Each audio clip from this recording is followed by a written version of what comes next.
আসসালামু আলাইকুম রহমতুল্লাহি ওবরকাতুহ। সম্মানিত দর্শক, জানাজার রাজনীতি এবং লাশের রাজনীতি নিয়ে কথা বলবো। বিষয় দুটো খুবই স্পর্শকাতর। বেগম জিয়ার মৃত্যু, তার জানাজা এবং একই সঙ্গে কয়েকদিন আগে উসমান হাদির মর্মান্তিক হত্যাকাণ্ড এবং তার জানাজা। এই বিষয়গুলো নিয়ে আলোচনা করতে গিয়ে খুবই স্পর্শকাতর বিষয়, খুব সতর্ক হতে হচ্ছে। কারো আবেগে যেন আঘাত না লাগে, কেউ যেন কষ্ট না পান, এবং আমি যা বলতে চাচ্ছি সেই কথাগুলো যেন সুন্দরভাবে বলতে পারি, এজন্য মহান আল্লাহর সাহায্য চাই। রব্বি ইশরাহ লি সাদরি ওয়া ইয়াসসির লি আমরি ওয়াহলুল উকদাতাম মিন লিসানি ইয়াফকাহু কওলি। হযরত মুসা আলাইহিস সালাম যে দোয়া করেছেন আল্লাহর দরবারে, ঠিক এই একটা ক্রিটিক্যাল মোমেন্টে এই কথাগুলো বলার জন্য আল্লাহর সাহায্য চাই।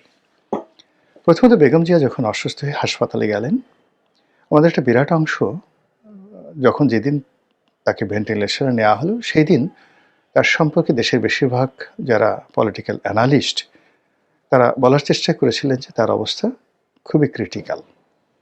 আমি বাকিটুকু বললাম না।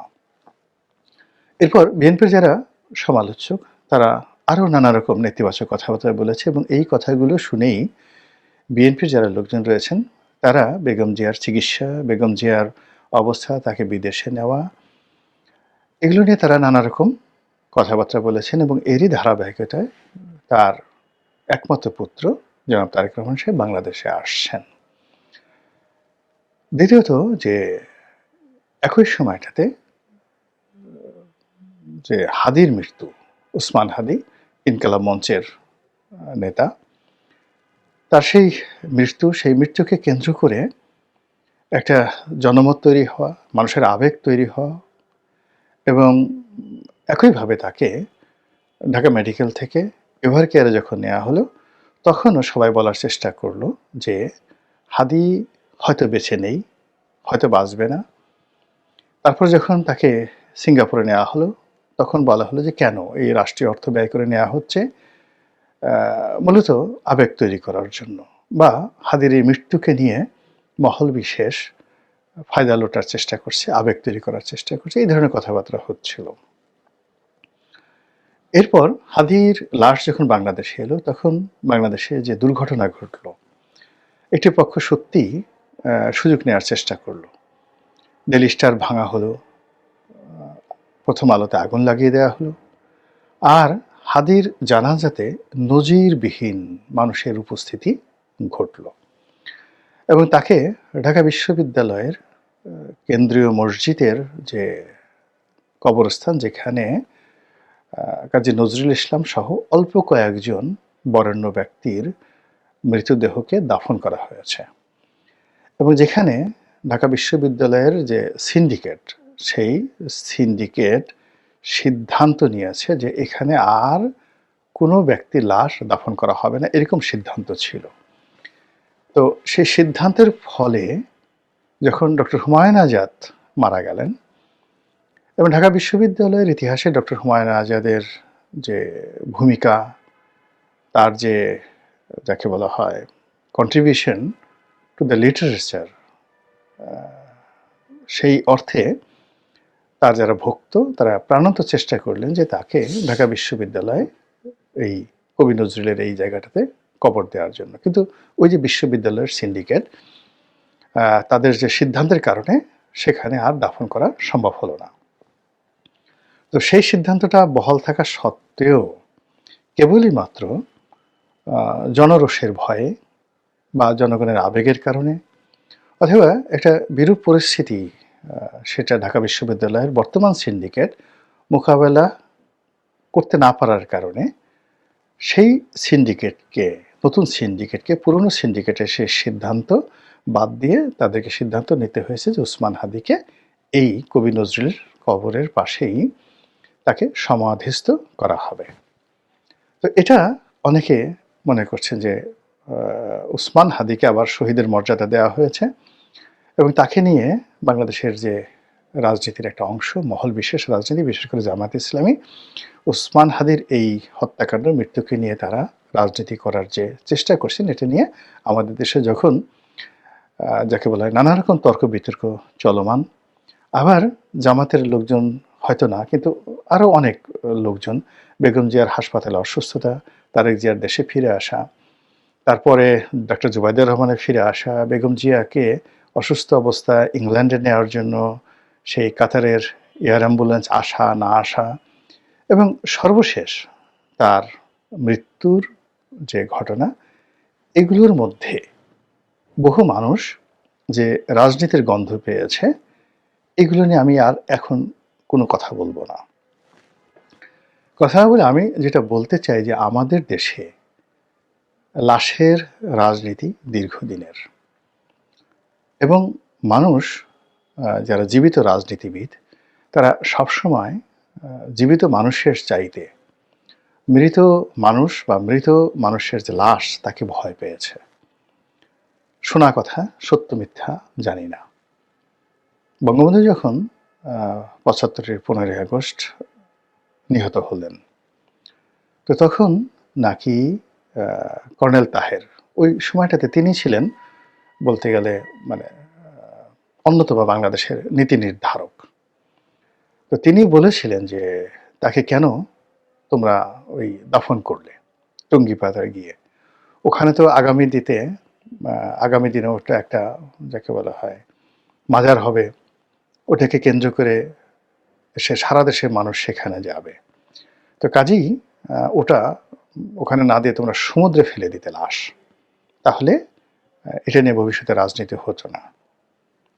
সত্য মিথ্যা জানি না, আমি আগেই বলছি, কিন্তু এই কথা ব্যাপক জনপ্রিয়। যদিও কর্নেল তাহেরের পরিবারের একজন ওয়ারেসাত বেলাল, তিনি সংসদ সদস্য ছিলেন একাধিকবার। তারপরে কর্নেল তাহেরের মেয়ে বা অন্য যারা আছেন, আরেক ভাই জাহাঙ্গীরনগরের প্রফেসর আনোয়ার জাহাঙ্গীরনগর ইউনিভার্সিটির ভাইস চ্যান্সেলর হয়েছিলেন। তো এরকম এই পরিবার আওয়ামী লীগের রাজনীতিতে জড়িত, কিন্তু কর্নেল তাহেরকে নিয়ে এই ধরনের কথাবার্তা কিন্তু প্রচলিত আছে। আবার প্রেসিডেন্ট জিয়াউর রহমানকে যে চন্দ্রিমা উদ্যানে যেখানে দাফন করা হলো, ওই সময়টিতেও কিন্তু এরকম হাদির এই যে মৃত্যুকে নিয়ে যে সেন্টিমেন্ট, যে আবেগ, ওই আবেগটা তখন ছিল। ফলে তার জানাজাতে বলা হয় বাংলাদেশের সর্বকালের সবচেয়ে বেশি লোক সমাগম হয়েছিল, এবং এটা ল্যান্ডমার্ক বলা হয়ে থাকে। এত জানাজাতে অতীতে কখনো হয়নি, ভবিষ্যতে কখনো হয়নি। তো এই যে বেগম জিয়া যখন অসুস্থ, তখন কিছু দুর্মুখ বলার চেষ্টা করছিলেন যে বেগম জিয়া যদি ইন্তেকাল করেন তাহলে তার জানাজাতে শহীদ জিয়ার চেয়ে বেশি লোক আসবে। মানে এই যে লাশ নিয়ে, জানাজা নিয়ে যে সকল কথাবার্তা, এটা এতটা অমানবিক, রুচিত বাদে এই ধরনের কথাবার্তা বলতে গিয়ে। এনিওয়ে, তো বঙ্গবন্ধুর সেই যে লাশ টুঙ্গিপাড়াতে দাফন করা হলো খুবই সাধারণভাবে, ৫৭০ সাবান দিয়ে গোসল করানো হয়েছিল। অল্প কয়েকজন লোক সেনা প্রহরায় সেখানে জানাজাতে অংশগ্রহণ করেছিল, কিন্তু ইতিহাস সেখানে থেমে থাকেনি। তার সেই সমাধি সৌধকে কেন্দ্র করে টুঙ্গিপাড়াতে এখন যা হয়েছে, এবং ওটা মানে জীবিত বঙ্গবন্ধুর চাইতে বঙ্গবন্ধুর সমাধি এখন অধিক শক্তিশালী। জীবিত বঙ্গবন্ধুর চেয়ে বঙ্গবন্ধুর যে লিগেসি অনেক বেশি শক্তিশালী হয়ে পড়েছে।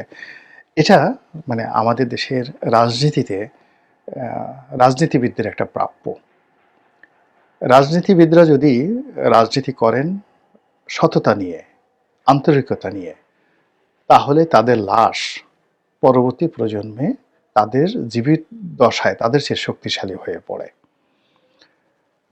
তো এই যে বঙ্গবন্ধুর সমাধি নিয়ে যারা আওয়ামী লীগ করেন তারা জানেন, এমনকি তার সেই সমাধিতে তারেক রহমান সাহেব গিয়েছিলেন, এবং বি চৌধুরী সেখানে যাওয়ার কারণে প্রেসিডেন্ট হিসেবে তিনি যখন গিয়েছিলেন, তার যাওয়ার কারণে তার চাকরি চলে গিয়েছিল। এরকম নানা রকম মানে লাশকে কেন্দ্র করে, মৃত ব্যক্তির কবরকে কেন্দ্র করে হাজারো রকম এরকম কীর্তি কাহিনী ঘটে থাকে।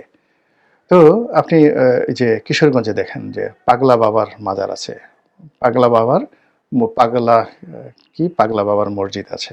তো সেই মসজিদে ১, ২, ৩ মাস পর দেখা গেল ৩ কোটি, ৪ কোটি, ১০ কোটি, ১২ কোটি টাকা সেখানে সেই দরিদ্র মানুষ দান করে দেয়, সোনা গয়না থেকে শুরু করে সমস্ত কিছু।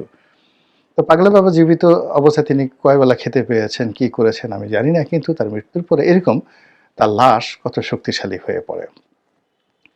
তো জিয়া রহমান সাহেবের মৃত্যুর পরেও এই যে চন্দ্রিম উদ্যানে তার যে লাশ, সেখানে বিএনপি নেতাকর্মীদের উপস্থিতি, এটি আওয়ামী লীগের মনে নিদারুণ, যাকে বলা হয় হতাশা তৈরি করেছে, ক্ষোভ তৈরি করেছে যে আমাদের কত কষ্ট করে সেই টুঙ্গিপাড়া যেতে হয়, আর এখানে একেবারে সংসদের পাশে চোখের সামনে কিছু হইলেই হাজার হাজার বিএনপি নেতাকর্মীরা সেখানে যায়, ফুলের মালা দেয়, সেখানে কবর জিয়ারত করে। এটা আওয়ামী লীগের লোকজনের ভালো লাগেনি। ফলে আওয়ামী লীগ যখন প্রথম দফায় ক্ষমতায় এলো, তখন এই জিয়া উদ্যানের নাম পরিবর্তন করে তারা চন্দ্রিমা উদ্যান দিয়ে দিল, যেটা আগে ছিল চন্দ্রিমা উদ্যান। যেটা বিএনপি ক্ষমতা এসে এটাকে জিয়া উদ্যান বানালো। তাহলে এটা হলো ওই যে জিয়াউর রহমানের লাশকে ভয় পাওয়া।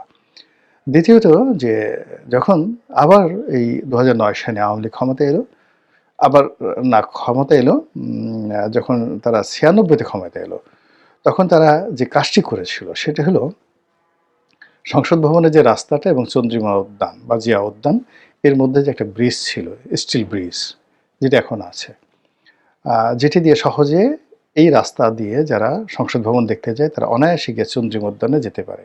এই জিনিসটুকু আওয়ামী লীগের লোকজনের সহ্য হয় নাই, তারা এই ব্রিজটা সেখান থেকে সরিয়ে নিয়ে গিয়েছিল এবং এজন্য বিএনপিকে আন্দোলন করতে হয়েছে, লড়াই করতে হয়েছে, হরতাল দিতে হয়েছে। এটা হলো লাশের রাজনীতি। আর ২০০৯ থেকে পুরো সময়টা আওয়ামী লীগ চেষ্টা করেছে যে এই কবরস্থানটি এখান থেকে সরিয়ে নিয়ে বগুড়া বা অন্য কোথায় স্থানান্তরিত করার জন্য, কিন্তু তারা লাশকে ভয় পেয়েছে, মানে প্রচণ্ডভাবে তারা কিন্তু সাহস করেনি যে এই কাজটি করতে গেলে হয়তো সারা বাংলাদেশে আগুন লেগে যাবে।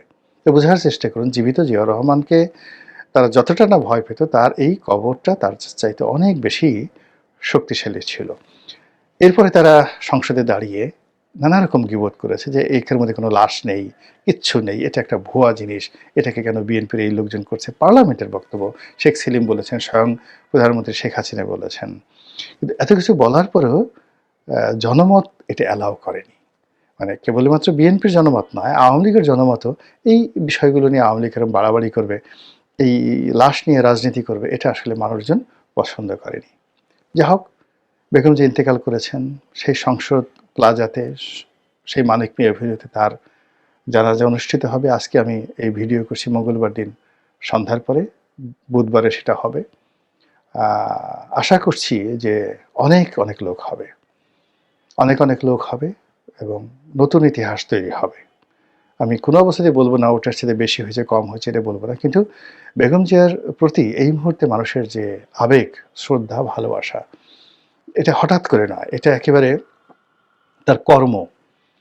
তিনি যে মজলুম ছিলেন, তিনি যে অসহায় ছিলেন, তিনি যে দুর্বল হয়ে পড়েছিলেন, তার শত দুর্বলতা নিয়ে তিনি একবার চিৎকার করেননি, কোনো অভিযোগ করেননি। এই জন্য মানুষের আবেগ একেবারে ঢেলে পড়েছে এবং সেই আবেগ জানাজার ময়দানে আমরা দেখতে পাব। এবং সেই জানাজা হওয়ার পরেই আমি মনে করি যে ওটা আজকের এই দিনে বললাম, একদিন আগে এরকম একটা ইতিহাস তৈরি করবে, যে ইতিহাস হয়তো বহু বছর অন্য কেউ অতিক্রম করতে পারবে না। আর সবচেয়ে যে অবস্থা, যে বেগম জিয়া তিনি হয়তো জীবদ্দশায় এটা কল্পনা করেননি, সেটা হলো তাকেও সমাধিস্থ করা হচ্ছে তার স্বামীর কবরের পাশে চন্দ্রিমা উদ্যানে। এটা তিনিও কল্পনা করেননি এবং বিএনপির যারা লোকজন আছে তারাও কল্পনা করেনি। এবং আমার বিশ্বাস যে বিএনপি যদি ক্ষমতায় থাকতো, তারেক রহমান সাহেব যদি প্রধানমন্ত্রী হতেন, এই অবস্থায় বেগম জিয়া যদি ইন্তেকাল করতেন, সেক্ষেত্রেও তাকে এই বর্তমান যেখানে দাফন করা হচ্ছে এটা এত সহজ ছিল না।